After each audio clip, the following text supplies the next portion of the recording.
that mean? Like get approval and get qualified? Be getting pre-approved and pre-qualified. Two pretty different things, because pre-qualification really is a verbal, somebody coming to me and telling me this is how much I make, this is how much money I have, and this is my credit, right? I haven't looked at, a loan officer hasn't looked at any documents, but you're hearing the information.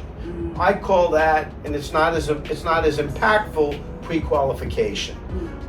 And obviously why it's not so impactful is because, or it gets you on the road, but it's really not telling the full story.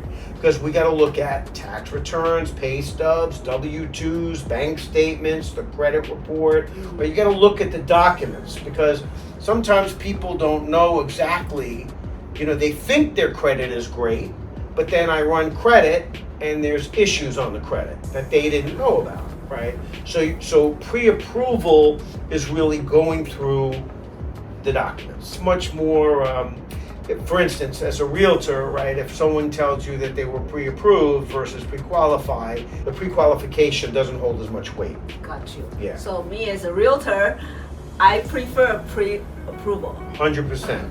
And people will call me, frequently, like, yourself, June, and other realtors, listing agents, they will call me, right? Client will show a pre-approval letter, right? And that letter says, hey, congratulations, you've been pre-approved for such and such amount of loan and this much of a purchase price. And then a listing agent will get that letter when an offer is made, and then they'll, frequently call me or the loan officer and say, hey, I got your pre-approval letter. Have you really looked at the information? Is this really a solid client? Because really what they want to make sure is that the deal's going to go through smoothly, right? So there's going to be no problems, that everything's been checked before they go into contract.